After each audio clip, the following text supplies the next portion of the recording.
Good morning students. Work का topic चल रहा था और वर्क की न्यूमेरिकल की थी लास्ट में। आज थोड़ा सा वर्क का और बच गया, फिर एनर्जी पे चलते हैं सीधा। नेचर ऑफ वर्क क्या होता है बेटा? Nature of work done means work की टाइप मीन्स हम कह सकते हैं नेचर क्या क्या होता है, पॉजिटिव, नेगेटिव और जीरो, है ना। तो पॉजिटिव वर्क किसे कहते हैं, नेगेटिव वर्क क्या होता है और जीरो वर्क क्या होता है। किससे बोलते हैं कि वर्क फोर्स लगाने के बाद भी आपका वर्क नहीं हो रहा, ठीक है। तो इसके पीछे क्या कंडीशन है कि फोर्स लग रहा है फिर भी आपका वर्क नहीं हो रहा है। तो नेचर ऑफ वर्क डन, तो सबसे पहले तो हमारे पास होता है बेटा पॉजिटिव वर्क। नंबर 2 से पॉजिटिव वर्क, कि किसी भी वर्क को पॉजिटिव वर्क कब कहेंगे। ध्यान से समझना एक बात यहाँ पे कि ये कोई भी एक सरफेस है, ठीक है। इस सरफेस पे हम किसी भी बॉडी को, यानी कोई भी ब्लॉक है, इस ब्लॉक को हम क्या करें, मूव करेंगे, इधर मूव करेंगे, इसका कोई मास होगा है। तो अगर मैं कोई भी फोर्स लगाऊं और वो फोर्स लेस देन 90 मींस इसका डिस्प्लेसमेंट तो इधर होगा, इधर होगा, मैं इसको इधर मूव करूंगा, यहां से लेकर यहां तक लेके जाऊंगा उसको, ठीक है। तो उसको मूव तो इधर करवाना है ऐसे, यानी डिस्प्लेसमेंट तो इधर हुआ। अगर डिस्प्लेसमेंट में और फोर्स में अगर एंगल लेस देन 90 हुआ मींस फोर्स इधर हुआ या तो, या 90 से कम हुआ मींस यहां लगा जैसे ये फोर्स होगा, ठीक है।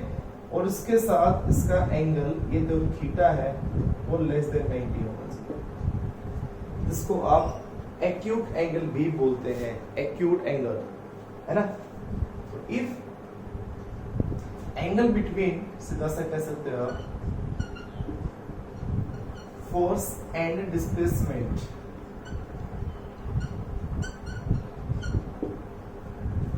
लेस देन 90 डिग्री,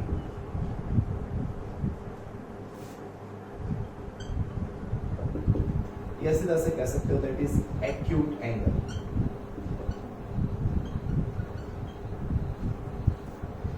हो सकता है ये फोर्स इधर ही लग रहा हो सकता है इधर लग रहा हो सकता है इधर लग रहा हो, लेकिन ये एंगल 90 नहीं होना चाहिए, एंगल 90 से कम होना चाहिए। क्लियर सी बात है यहाँ पे। तो ऐसे कोई भी फोर्स कौन से होंगे, अप्लाइड फोर्स होंगे। हम किसी चीज को खींच के लेके जाएंगे तो इधर लेके जाना है तो आप फोर्स इधर लगाओगे नहीं, आप इधर लगाओगे, या तो बिल्कुल इसके पैरेलल लगाओगे, तो वो इंक्लाइंड लगाओगे, ठीक है।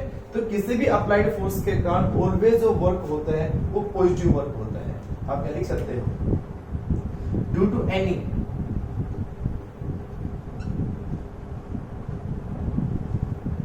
क्या अप्लाइड फोर्स, अप्लाइड कह सकते हो, एक्सटर्नल कह सकते हो, force is always positive, work is always positive.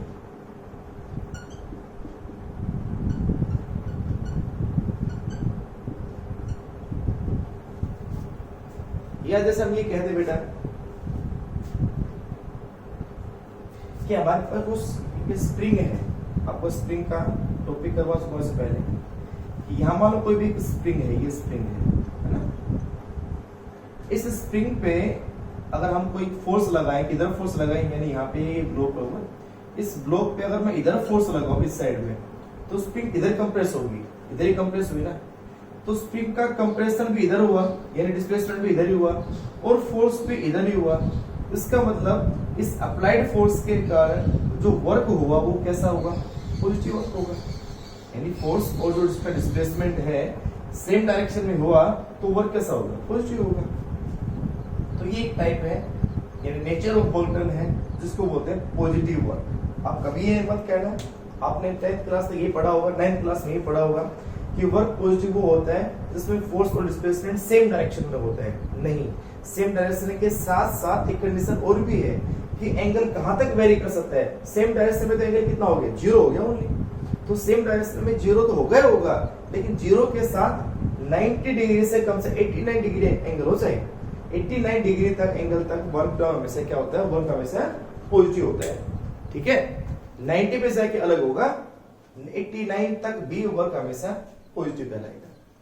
Clear. तो ये हो गया पहला पॉजिटिव वर्क। दूसरा नेगेटिव वर्क क्या होगा, इसी के अंदर चलते हैं।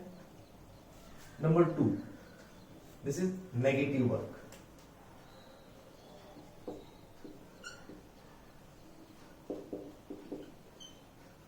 नेगेटिव वर्क के अंदर क्या आएगा बेटा, if the angle between the force and the displacement greater than 90, less की बजाय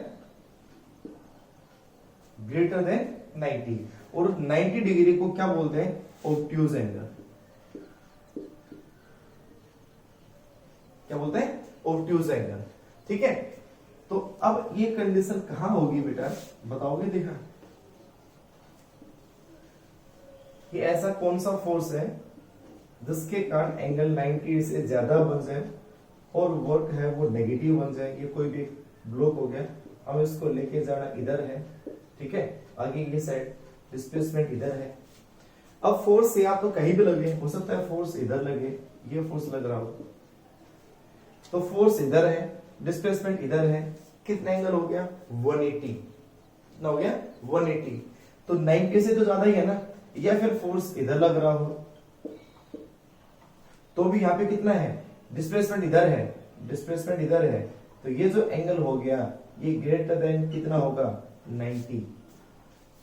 ठीक है, तो अगर कोई भी फोर्स ऐसा लग रहा हो जो 90 डिग्री से ज्यादा हो, जिसको हम ऑब्ट्यूज एंगल बोलते हैं, तो वहां पे वर्क हमेशा कैसा होगा, नेगेटिव वर्क होगा। तो ऐसा कोई एग्जांपल जिसमें फोर्स इधर लग रहा हो, जस्ट अभी किया था इसी चैप्टर जो अभी चला था, third chapter laws of motion के अंदर फ्रिक्शन का जो चैप्टर था उसमें, तो फ्रिक्शन हमेशा कहां लगेगा, फोर्स अगर इधर है बेटा, अगर इस पार्टिकल को इधर आगे लेके जाना है, एक्सेलरेशन इधर है, तो उसका जो फ्रिक्शन फोर्स होगा between the surface of the body and the this rough surface, तो इन दोनों के बीच का टेंजेंट जो फोर्स होता है वो फ्रिक्शन फोर्स होता है। तो फ्रिक्शन फोर्स के कारण हमेशा वर्क कैसा होगा, नेगेटिव वर्क होगा। तो उसका एग्जांपल डाल सकते हैं, वो एग्जांपल था इसका भी और इसका भी है एग्जांपल आएगा। पहला क्या बेटा, ये कह सकते हैं वर्क डन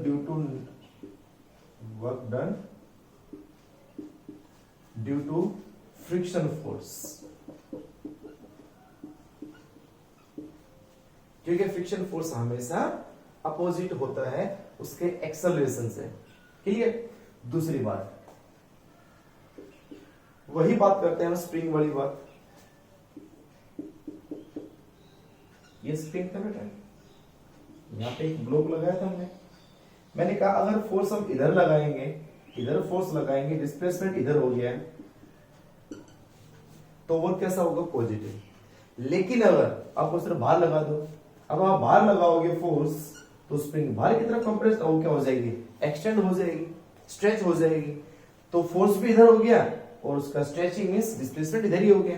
तो ये भी कैसा है, पॉजिटिव है, नेगेटिव नहीं। ये भी चाहे उसको कंप्रेस कर दे चाहे उसको स्ट्रेच कर दे, दोनों ही केस में वर्क पॉजिटिव होंगे। क्यों होंगे, मैंने आपको सीधा सा एग्जांपल दिया है कि this is the external force, applied force. अब जिधर किसी चीज का धक्का मारोगे उधर ही तो जाएगी वो सड़क के, तो हमेशा मेरे द्वारा वर्क पॉजिटिव होगा। अगर वो डिस्प्लेस हो जाती है, डिस्प्लेस नहीं होती है तो वो जीरो वर्क है, डिस्प्लेस हो जाती है तो वो हमेशा पॉजिटिव वर्क होगी वहां पे। क्लियर। तो यहां पे अगर मैं बात करूं अप्लाइड फोर्स की, नहीं, आपको बताया था मैंने, स्प्रिंग के अंदर भी एक फोर्स बनता है, क्रिएट होता है अपने आप, जिसको बोलते हैं रिस्टोरिंग फोर्स, जो रिस्टोर करवाता है स्प्रिंग को वापस। यानी अगर ऐसे थे, अगर हम अप्लाइड फोर्स लगाएं तो बेटा ये स्ट्रेच होगी, ये ऐसे बढ़ेगी, ऐसे होगी ना। इसका मतलब क्या स्प्रिंग इसी जगह पे रहेगी, क्या अपनी इनिशियल पोजीशन पे आने की कोशिश नहीं करेगी, करेगी ना।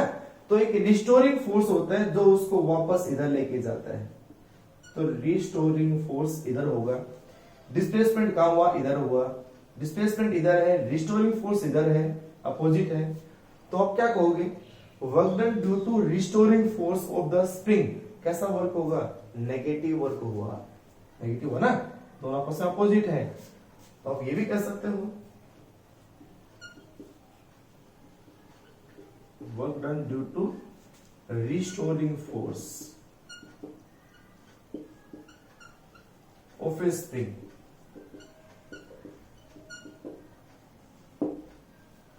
होगा ना। चलो और एग्जांपल देखो, जैसे और एग्जांपल क्या है, जैसे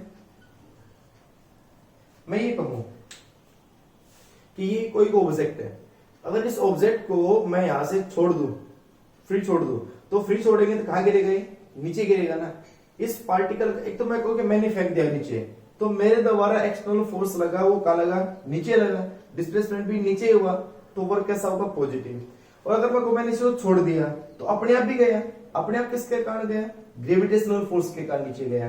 तो अगर मैं ये कहूं, अगर कोई बॉडी फ्री फॉल हो रही है, नीचे गिर रही है, तो वर्क पॉजिटिव होगा कि नेगेटिव वर्क होगा, ड्यू टू ग्रेविटेशनल फोर्स, बताएं, पॉजिटिव होगा ना, क्योंकि ग्रेविटेशनल फोर्स भी कहां खींच रहे हैं, नीचे, डिस्प्लेसमेंट भी कहां है, नीचे, तो वर्क कैसा होगा, पॉजिटिव वर्क होगा।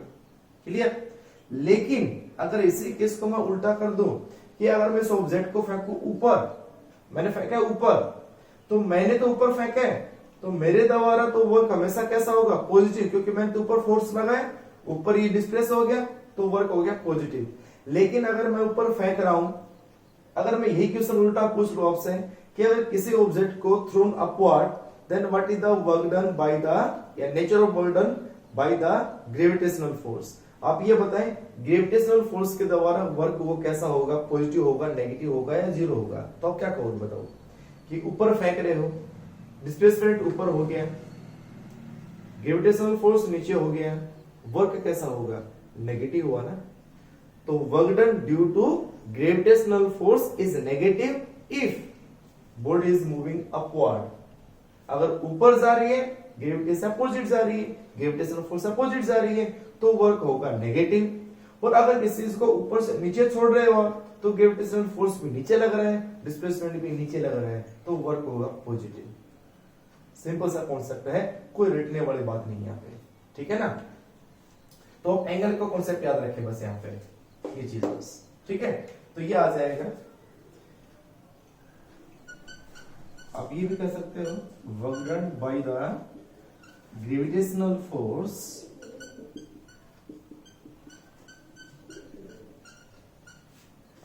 if it move upward, अगर वो ऊपर की तरफ जा रही है। तो ऐसा एग्जांपल आप कितने बना सकते हैं। मैंने आपको एग्जांपल, आपको एक वो आइडिया दे दिया है कि क्या आइडिया है, यानी कि क्या कॉन्सेप्ट है उसका, कि क्या होना चाहिए, बस कंडीशन क्या होनी चाहिए वो पता है बस हमें। क्लियर। तो ये हुआ नेगेटिव वर्क। तीसरा होता है जीरो वर्क, नोट कर लेना बेटा। तीसरा होता है जीरो वर्क, हटा दे। चलो, टाइप नंबर थर्ड,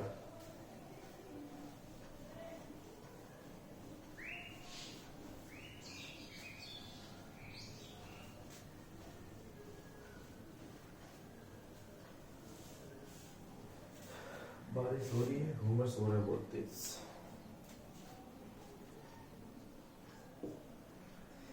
थर्ड होता है जीरो वर्क।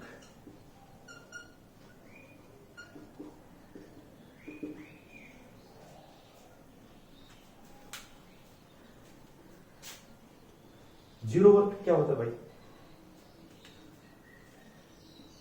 एक कंडीशन बची है, अब तो मैं क्या समझ गए होंगे आप। मैंने आपको ग्रेटर देन 90 बता दिया, लेस देन 90 बता दिया, एक चीज बस गया 90 डिग्री का, है ना। तो अगर किसी ऑब्जेक्ट को वही सेम बात यहां से लेकर इधर आपको उसको क्या करना है, डिस्प्लेस करना है, ठीक है। अगर फोर्स इस तरह से लग रहा हो F, डिस्प्लेसमेंट इधर हो, एंगल कितना हुआ एग्जैक्ट 90। इसका न्यूमेरिकल हमने कल किया था। वेट होता है वो नीचे होता है ना, नॉर्मल रिएक्शन होता है वो नीचे होता है, वेट नीचे हो गया, नॉर्मल रिएक्शन ऊपर हो गया, दोनों के बीच में कितना, यानी डिस्प्लेसमेंट के साथ दोनों के दोनों कितने एंगल बनाते हैं, 90 डिग्री का एंगल बनाते हैं। ये कल हमने किए थे न्यूमेरिकल्स, ठीक है। तो if angle between force and displacement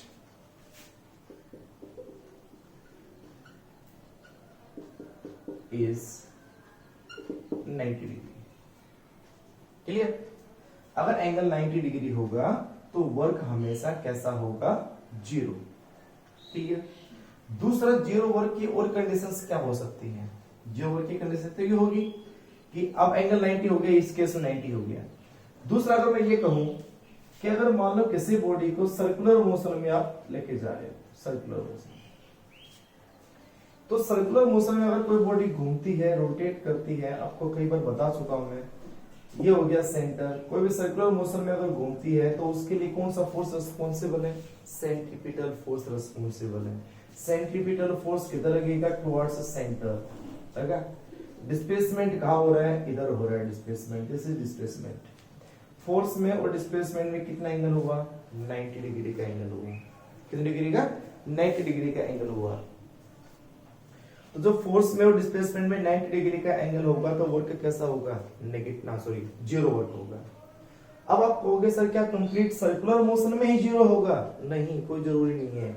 आप अगर उसको ऑसिलेट भी कर देते हैं, जैसे कि हमारे घर में घड़ी है पेंडुलम वाली, अगर उस पेंडुलम वाले को भी हम क्या करते हैं, अगर रोटेट करते हैं, ऑसिलेट करते हैं, जैसे कि हमारे पास है, अगर ये ऑसिलेट करती हुई ऐसे आती है, ऐसे करेगी ना वो, इसकी इनिशियल पोजीशन हो जाएगी, जहां रुक जाएगी, तो इसमें हमारे पास क्या होगा बताओ?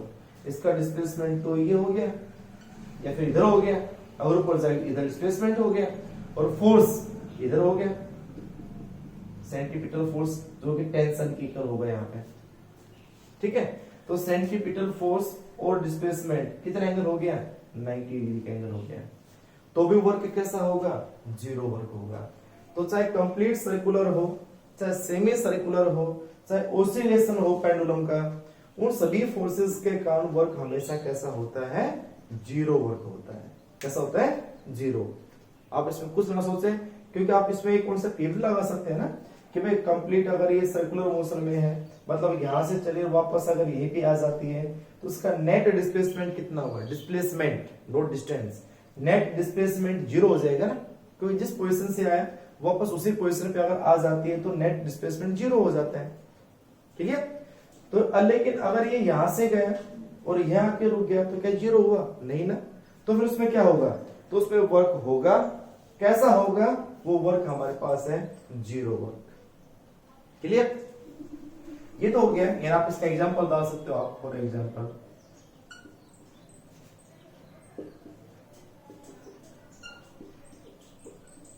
Work done due to centripetal force.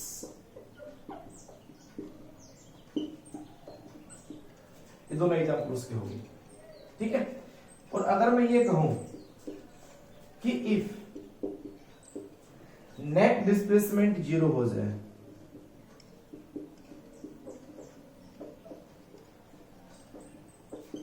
Net displacement of body is zero after applying the force, force लगाने के बाद भी,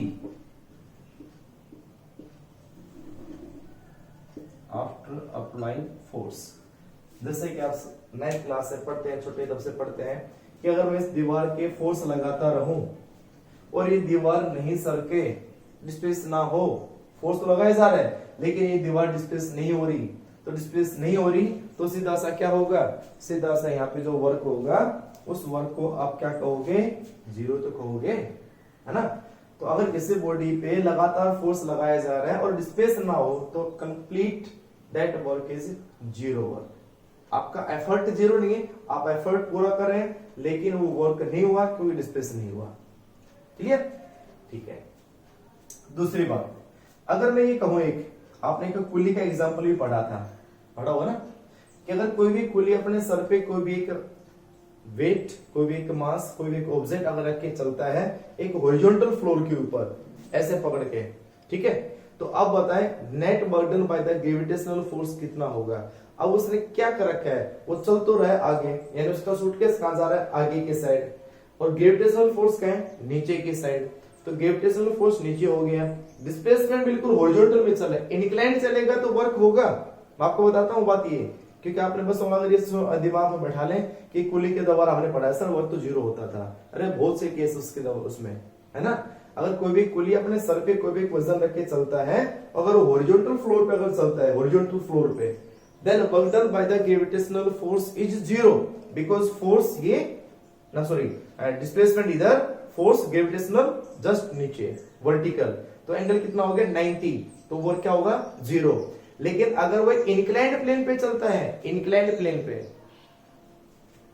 कि वो ऐसे टेढ़ा कोई सीढ़ियों पे चढ़ रहा है, या जो जीना होता है पैड़ा होता है उसके अंदर, या जो बिल्कुल एक स्टेयरकेस ना होके प्लेन अगर रोड हो लेकिन इंक्लाइन हो, तो उस पे क्या होगा, ये इंक्लाइन हो गया, ग्रेविटेशनल फोर्स नीचे हो गया, एंगल 90 नहीं है।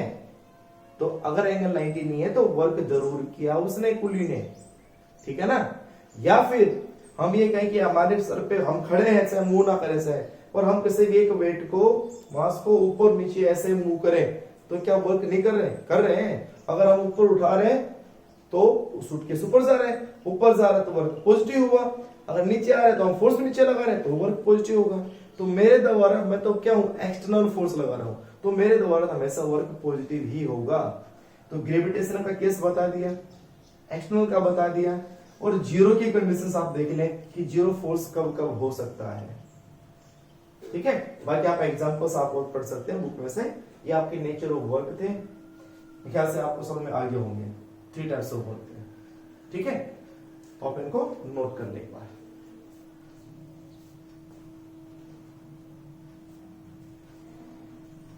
ठीक है, चलो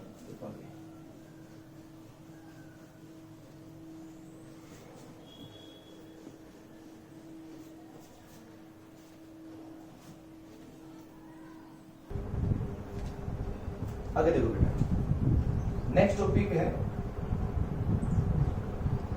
एनर्जी का।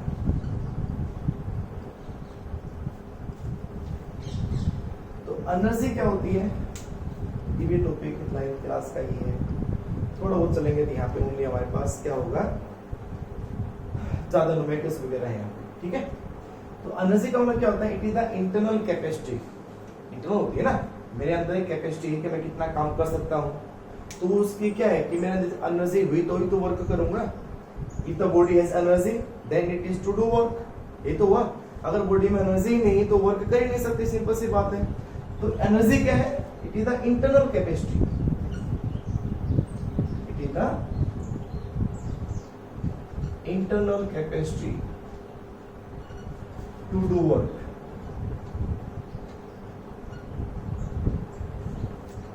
कि उसके अंदर कितनी कैपेसिटी है, जितनी ज्यादा उसके अंदर कैपेसिटी होगी उतना ज्यादा वो वर्क कर सकती है कोई भी बॉडी, है ना।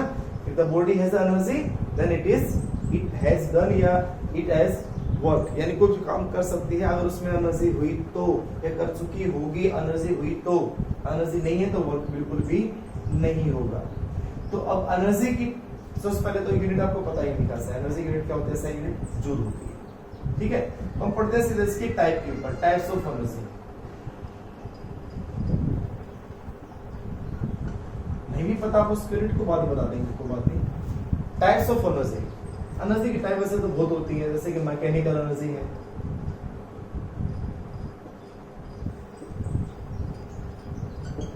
हीट एनर्जी है ना, लाइट एनर्जी है, and so and etcetera. Energy की बहुत सी टाइप होती है, ठीक है। केमिकल एनर्जी है, तो ऐसे बहुत सी एनर्जी होती है। लेकिन हमारे यहाँ पे जो सिलेबस में, तुम्हारे प्लस वन के जो सिलेबस में है, वो ओनली एंड ओनली जो एनर्जी है वो मैकेनिकल एनर्जी है। कौन सी एनर्जी है, मैकेनिकल एनर्जी। मैकेनिकल से मैकेनिक्स बनता है। मैकेनिक्स में क्या होता है, दो energy, kinetic and the potential, ठीक है। तो हम जो पढ़ेंगे यहाँ प्लस वन के अंदर, वो पढ़ेंगे मैकेनिकल एनर्जी को। तो टाइप्स ऑफ मैकेनिकल एनर्जी की बात कर लेते हैं सीधी से। Types of mechanical energy. तो टाइप्स ऑफ मैकेनिकल एनर्जी दो होती है बेटा, first is kinetic and second is potential. First is kinetic energy and second is potential energy.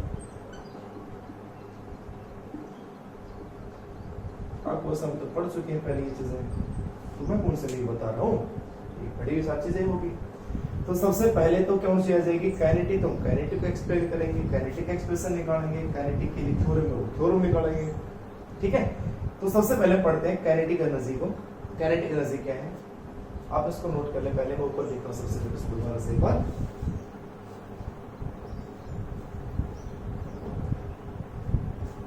हो गया, चलो तो देखो जी काइनेटिक एनर्जी क्या होती है।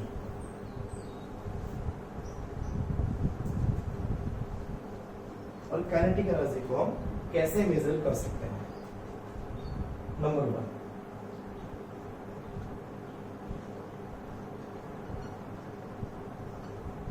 Kinetic energy. काइनेटिक का मतलब होता है सीधा सा मोशन, है ना। तो जो भी एनर्जी किसी बॉडी के अंदर उसके मोशन के कारण अगर आती है तो वो काइनेटिक एनर्जी होती है। मीन्स ये कह सकते हो energy possessed by the body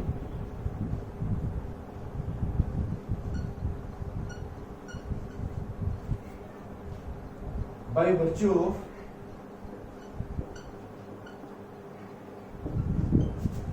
its motion।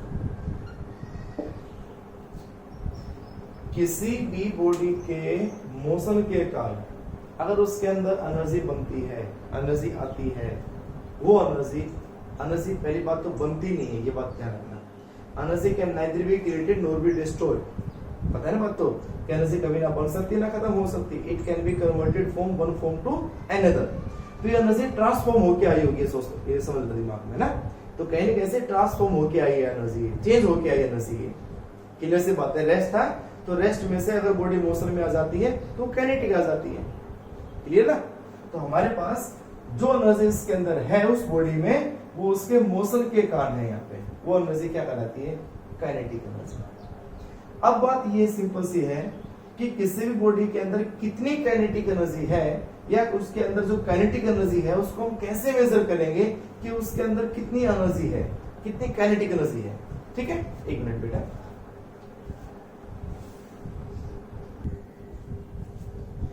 तो मैं आपको काइनेटिक एनर्जी बताता हूं बेटा कि आप कैसे बताएंगे कि किसी बॉडी के अंदर कितनी काइनेटिक एनर्जी है, कि भाई वो कितनी तेजी से मूव कर रहा है और अगर वो तेजी से मूव कर रहा है तो उसके अंदर कितनी एनर्जी होगी, है ना। तो आप कैसे फाइंड करेंगे। हमारे पास दो तरीके हैं काइनेटिक एनर्जी को फाइंड करने के। अच्छे समझना एक बार कि या तो क्या है कि हमारे पास मान लो एक सरफेस है, इस पर अगर कोई एक बॉडी है, इसका मास कोई भी m मास है। अगर ये शुरू में इनिशियली रेस्ट पे थी, मींस इसकी इनिशियल स्पीड कितनी है, 0। इसको v स्पीड देने में, v स्पीड इंपार्ट करने में आपको कितना वर्क करना पड़ा। उसकी इनिशियल स्पीड 0 थी, फिर उसको मैंने फोर्स लगाया, उधर डिस्प्लेस हुई, यानी क्या किया, वर्क हुआ। और वो वर्क कितना करना पड़ा, अगर उसको v स्पीड प्रोवाइड करने में आप जितना वर्क कर रहे हैं ना, वो उसकी क्या कहलाती है, काइनेटिक एनर्जी। और v स्पीड कोई भी हो सकती है, 5, 10, 15, 20 मीटर पर सेकेंड, एनीवन। ठीक है। तो एक तो ये इसका ये हो गया कि amount of work done to imparting the present velocity. इसको कुछ ना कुछ एक वेलोसिटी देनी है। ठीक है। तो वो वर्क उसका क्या कहलाता है, काइनेटिक एनर्जी। इसको हम कह सकते हैं it is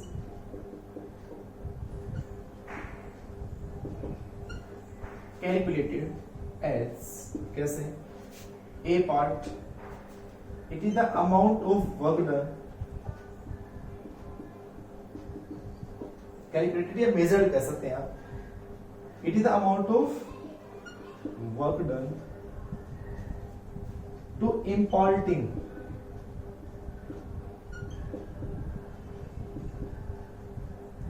the present velocity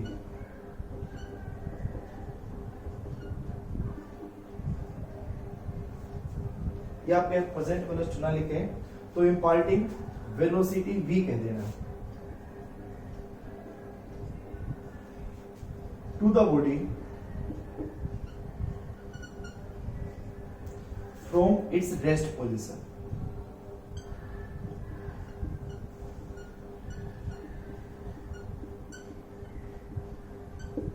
तो उसको रेस्ट से मोशन में लाने में जो वर्क किया जा रहा है और मोशन में भी उसको v स्पीड लाने में, तो द वेलोसिटी v। ठीक है ना। रेस्ट से, रेस्ट पोजीशन का मतलब तो उसकी इनिशियल जो वेलोसिटी थी वो कितनी थी, 0। तो 0 से v लाने में कितना वर्क किया जा रहा है। एक तो मेथड ये हुआ। दूसरा मेथड क्या हुआ कि अगर मान लो ये बॉडी मोशन में थी, या इसको हम कह सकते हैं दूसरा, और ये बॉडी मोशन में थी, इसमें स्पीड v थी पहले, ठीक है, वो v स्पीड से कंटिन्यू मूव कर रहा है। अब उसको रोकने में आपने कितना वर्क किया, आपने इस बॉडी को रोकने में कितना वर्क किया। ये इधर से आ रही है, मैं उसको यहां खड़ा हो जाऊं उसको रोकने के लिए, तो जितनी तेजी से कोई बॉडी मूव करती आएगी उसको रोकने में आपको उतना ज्यादा फोर्स लगाना पड़ेगा, मतलब आपको उतना ज्यादा वर्क करना पड़ेगा, है ना। तो बात तो एक ही है कि किसी बॉडी को रेस्ट से v स्पीड देने में कितना वर्क किया जा रहा है, या उसकी v स्पीड पहले थी, उस v स्पीड से उसको रेस्ट में लाने में कितना वर्क किया जा रहा है। वो दोनों के दोनों उसकी क्या कहलाती है, काइनेटिक एनर्जी कहलाती है। यानी आपको पता है कि अगर ये रेस्ट से उसको मोशन से रेस्ट में ला रहा हूं, मोशन से रेस्ट में ला रहा हूं, तो इस बॉडी के अंदर कुछ ना कुछ एनर्जी थी, तभी तो मुझे उसके अगेंस्ट काम करना पड़ा, मुझे वर्क लगाना पड़ा, मुझे अपनी एनर्जी लगानी पड़ी उसको रोकने में। नहीं तो अगर इसमें एनर्जी नहीं होती तो मुझे एनर्जी क्यों लगानी पड़ती, मुझे वर्क क्यों करना पड़ता इसको रोकने में या इसको मोशन में लाने में। तो दोनों के दोनों है ना, वो सेम ही होती है किसी बॉडी के काइनेटिक एनर्जी को मेजर करने में। या आपका सिंपल से तरीका बता दूं मैं, एक और एग्जांपल कि मान लो ये कोई डस्टर आपसे पूछे कि भाई बताओ मैंने ना ये डस्टर कितने फोर्स से पकड़ रखा है, कितने फोर्स से मैंने पकड़ रखा है इस फोर्स से, तो आप क्या बताओगे मैंने कितना फोर्स लगा रखा है इसको पकड़ने में। तो सीधा सा एग्जांपल है कि कोई भी अनदर बॉडी है, कुछ भी आप आए और उसको खींच के देखें कि अगर मैंने बहुत ज्यादा फोर्स से पकड़ रखा है तो आपको छुड़वाने में उतना ज्यादा फोर्स लगाना पड़ा है। मैंने अगर बिल्कुल हल्का सा पकड़ रखा है तो आपको थोड़ा सा फोर्स लगाना पड़ा बहुत छुड़ाने में। तो आप खुद कैलकुलेट कर सकते हैं ना कि मैंने इतना फोर्स लगाया तो उस समय इतने जो फोर्स उसको पकड़ रखा था। सेम बात है कि अगर इसके अंदर कोई भी आप वर्क किया है कि इसमें मोशन था, इसमें काइनेटिक एनर्जी थी, तो उसको मोशन में क्या, इसको मोशन में लाने में, इसको रेस्ट में लाने में कितना वर्क करना पड़ा, वो उसकी किसके इक्वल होगी, काइनेटिक एनर्जी की इक्वल। यानी एक तो पार्ट ये हो गया, और सेकंड पार्ट आप ये कह सकते हैं उसको, और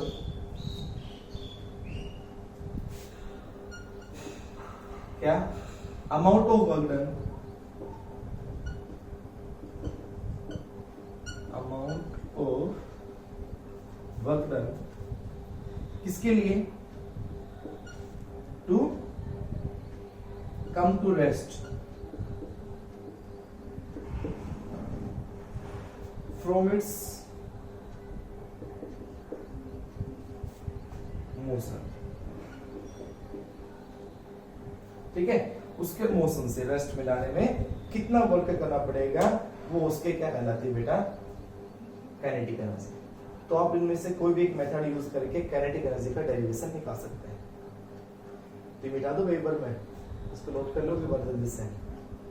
तो देखो काइनेटिक एनर्जी का एक्सप्रेशन क्या होगा, ठीक है, देखिए मैं इसी का यूज करके इसकी काइनेटिक एनर्जी निकाल सकता हूं, इसी का यूज करके। देखो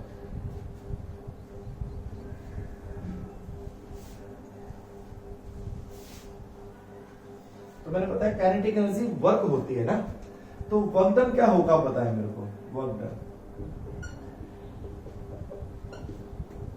वर्क डन होगा W, this is equal to, इधर ही फोर्स है, इधर ही उसका डिस्प्लेसमेंट हो रहा है, तो हम ये कह सकते हैं ना F S cos theta, F dot S होता है, पता होगा आपको, कांस्टेंट अगर फोर्स लग रहा हो तो ये F डॉट S लिखते हैं कांस्टेंट फोर्स से।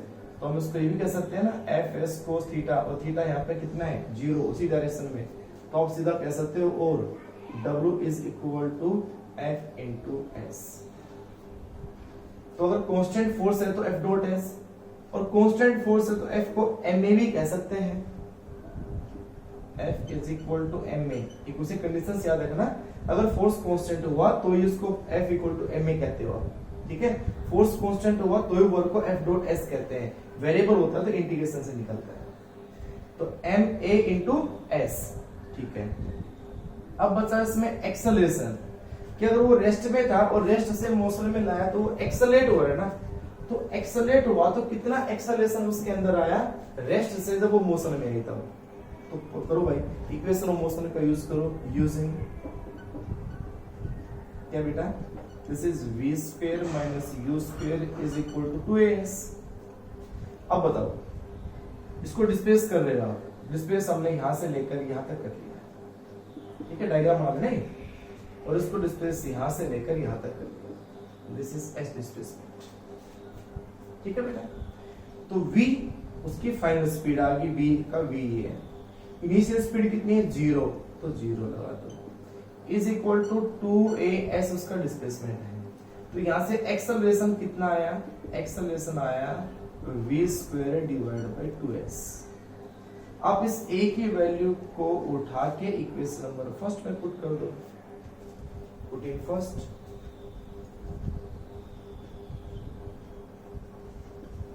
बताओ वर्क कितना आया, then work is equal to m into a क्या है v स्क्वायर बाय 2s और इंटू में s से s cancel, then work is equal to आया हाफ m v स्क्वायर, और यही तो काइनेटिक एनर्जी होती है ना, तो this is equal to kinetic energy. तो ये वर्क किसके इक्वल आया, काइनेटिक एनर्जी इक्वल है ना, और वो काइनेटिक एनर्जी की वैल्यू क्या होती है, हाफ m v स्क्वायर। ये काइनेटिक एनर्जी है, चेंज इन काइनेटिक एनर्जी नहीं है, चेंज नहीं है क्योंकि पहले 0 है यहाँ पे, ठीक है, इसकी स्पीड 0 से v आई है, तो v स्पीड गेन करने में इतना वर्क करना पड़ा और इसमें इतनी काइनेटिक एनर्जी आ गई, ठीक है। तो ये थी काइनेटिक एनर्जी, नोट करो बेटा इसको, ठीक है बेटा। आज का बस इतना टॉपिक काफी है, काइनेटिक एनर्जी का हमने कुछ बेसिक बता दिया, कल हम चलेंगे इसके काइनेटिक एनर्जी के एक वर्क एनर्जी थ्योरम है उसके ऊपर, उसके न्यूमेरिकल्स के ऊपर। ओके, थैंक यू बेटा, बाय।